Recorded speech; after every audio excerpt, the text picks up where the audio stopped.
Welcome to star kitchen சமையல். இன்னைக்கு நம்ம பார்க்க போகிறது ரொம்பவே சூப்பரான ஒரு கேக் ரெசிபி தாங்க பார்க்க போகிறோம். அதை பார்க்கறதுக்கு முன்னாடி நம்ம சேனல் லைக் பண்ணுங்கள், ஷேர் பண்ணுங்கள், கமெண்ட் பண்ணுங்கள், சப்ஸ்கிரைப் பண்ணுங்கள். கூடவே இருக்க பெல் பட்டனையும் ப்ரெஸ் பண்ண மறக்காதீங்க.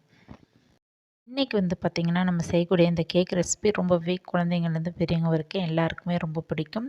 பேக்கரியில் நம்ம வாங்குறத விட நம்ம வீட்டில் செய்யக்கூடிய இந்த கேக் ரொம்ப டேஸ்ட்டாகவும் இருக்கும். அதே மாதிரியே பார்த்திங்கன்னா ரொம்ப குயிக்காகவும் செஞ்சிடலாம்.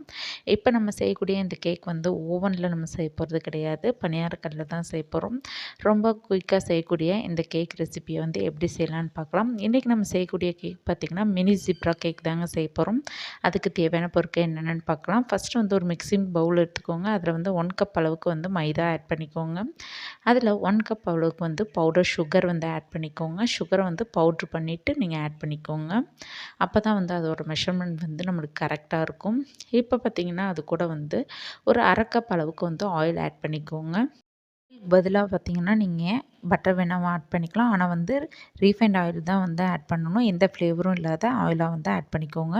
1/4 கப் அளவுக்கு புளிக்காத தயிர், 1 டேபிள் ஸ்பூன் அளவுக்கு பேக்கிங் பவுடர் சேர்த்துக்கோங்க. இது கூட ஒரு அரை டேபிள் ஸ்பூன் அளவுக்கு வெண்ணிலா எசன்ஸ் ஆட் பண்ணிக்கோங்க. இப்போ பார்த்திங்கன்னா இதில் ஒரு 1/4 டேபிள் ஸ்பூன் அளவுக்கு பேக்கிங் சோடா ஆட் பண்ணிக்கோங்க. ஆட் பண்ணிவிட்டு இது எல்லாத்தையுமே நம்ம நல்லா மிக்ஸ் பண்ணி விட்டுறணும். நல்லா நீங்கள் மிக்ஸ் பண்ணி விட்டுருங்க. நல்லா கட்டிகள் எதுவும் இல்லாத அளவுக்கு நல்லா மிக்ஸ் பண்ணி விட்டுருக்கும் போதே நீங்கள் ஒரு அரை கப் அளவுக்கு பால் சேர்த்துக்கோங்க. பார்த்திங்கன்னா இதை நல்லா மிக்ஸ் பண்ணி விட்டுக்கோங்க. கட்டிகள் எதுவும் இல்லாத அளவுக்கு நல்லா மிக்ஸ் பண்ணி விட்டுருங்க. நல்லா மாவு பார்த்திங்கன்னா நார்மலாக நம்ம பணியாரம்லாம் ஊற்றினோம்னா எப்படி ரொம்ப திக்காகவும் இல்லாமல் ரொம்ப மாவு ரொம்ப லூஸாகவும் இல்லாமல் எப்படி இருக்குமோ அது மாதிரி இது பண்ணிக்கோங்க.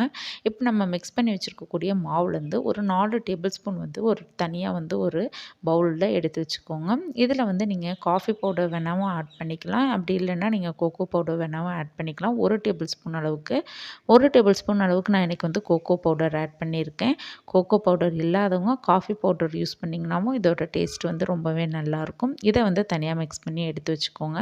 இப்போ நம்ம பணியாரக்கல் நல்லா ஹீட் ஆகிட்டு இருக்கட்டும். இப்போ பார்த்திங்கன்னா இதில் கொஞ்சம் நெய் நல்லா க்ரீஸ் பண்ணி விட்டுக்கோங்க. எதுக்காக அப்படின்னு பார்த்திங்கன்னா நம்ம பணியாரம் ஊற்ற போகிறோம் அப்படின்றனால அது நல்லா ஒட்டாமல் வர்றதுக்காக. இப்போ பார்த்திங்கன்னா ஒரு பால் கவரோ இல்லை நார்மலான ஒரு கவரோ எடுத்துக்கோங்க. அதில் நம்ம எடுத்து வச்சுருக்கக்கூடிய இந்த கோகோ மிக்ஸை ஊற்றிக்கோங்க. அப்போ தான் நம்ம ஜீப்ரா கேக் அந்த மேலே அந்த ஃப்ளவர் நம்ம கொண்டுட்டு வர முடியும். ஓரத்தில் சின்ன ஒரு ஹோல் போட்டுக்கோங்க. இப்போ பார்த்திங்கன்னா நம்ம இந்த பணியாரக்கல்லில் நம்ம எடுத்து வச்சுருக்கக்கூடிய மாவை ஒரு பாதி அளவுக்கு பணியாரக்கல்லில் அந்த குழிகளில் ஊற்றிக்கோங்க. ஏன்னா நம்ம பேக்கிங் பவுடர் சேர்த்துருக்கனால நல்லா மேலே வரைக்கும் எலும்பி வரும். அதனால் பாதி அளவுக்கு ஊற்றிக்கோங்க. ரொம்ப குயிக்காக செஞ்சிடலாம். நிறைய பொருட்கள்லாம் கிடையாது. நம்ம பேக்கரியில் வாங்கக்கூடிய கப் கேக்லாம் பார்த்திங்கன்னா எப்படி இருக்குமோ அதே டேஸ்ட் இருக்கும். ரொம்ப வித்தியாசமாகவும் இருக்கும். குழந்தைங்களுக்கு ரொம்ப அட்ராக்டிவாக இருக்கனால விரும்பி சாப்பிடுவாங்க. இப்போ பார்த்திங்கன்னா எல்லா குழிகள்லேயும் நம்ம ஊற்றிட்டோம். இப்போ நம்ம எடுத்து வச்சுருக்கக்கூடிய அந்த கோகோ மிக்ஸையும் நம்ம இதில் சின்ன சின்ன ரிங்ஸாக மேலே சுற்றி விட்டுக்கோங்க. உங்களுக்கு எந்த டிசைன்ஸ் வேணாலும் நீங்கள் போட்டுக்கலாம். இப்போ இது மாதிரி சின்ன சின்ன ரிங்ஸாக நீங்கள் இது பண்ணும்போது அந்த ஃப்ளவர் ஷேப் அந்த ஜீப்ரா இது ஈஸியாக வரும். அதனால் இதே மாதிரியே நீங்கள் சின்ன சின்ன ரிங்ஸாக நம்ம ஜிலேபிக்கெலாம் எப்படி இது பண்ணுவோமோ அந்த மாதிரி சின்ன சின்ன ரிங்ஸாக போட்டுக்கோங்க.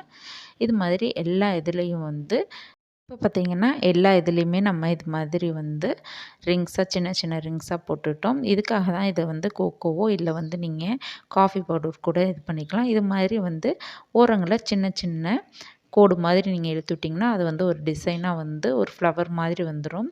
நல்லா நம்ம கடைகளில் வாங்கக்கூடிய பேக்கரியில் வாங்கக்கூடிய கப் கேக் மாதிரியே ரொம்ப டேஸ்ட்டாகவும் இருக்கும். மேலே பார்த்திங்கன்னா அந்த டெக்கரேஷனும் பார்த்திங்கன்னா நம்ம கடையில் வாங்கின மாதிரியே தான் இருக்கும். குயிக்காகவும் செஞ்சிடலாம். பார்த்திங்கன்னா நம்ம ஓவனில் நம்ம செஞ்சோம்னா எப்படி டெக்கரேஷனாக செய்யலாமோ அதே மாதிரியே நம்ம வீட்டில் இருக்கக்கூடிய பணியாரக்கல்லையே ரொம்ப குயிக்காகவும் நல்லா அட்ராக்டிவான ஒரு கேக் செஞ்சிடலாம். இப்போ பார்த்திங்கன்னா இதை ஒரு லிட் போட்டு மூடி வச்சுருங்க. ஒரு 5 நிமிட்ஸ் ஃப்ளேம் வந்து நல்லா லோவில் இருக்கணும். அப்போ தான் வந்து நல்லா குக் ஆயிரும். நம்ம வந்து இதை திருப்பிலாம் போட போகிறது கிடையாது. இப்போ பார்த்திங்கன்னா பின்னாடி பார்த்திங்கன்னா நல்லா வந்து பாருங்கள் நல்லா வந்து சாஃப்டாக வந்து வந்திருக்கு. நம்ம பேக்கரியில் வாங்கக்கூடிய கப் கேக் மாதிரியே ரொம்ப சூப்பராக இருக்கும். கண்டிப்பாக வந்து இந்த மினி ஜீப்ரா கேக்கை வந்து வீட்டில் வந்து செஞ்சு பாருங்கள். செஞ்சு பார்த்துட்டு உங்கள் ஃபீட்பேக் கமெண்ட்டை சொல்லுங்கள். தேங்க்யூ.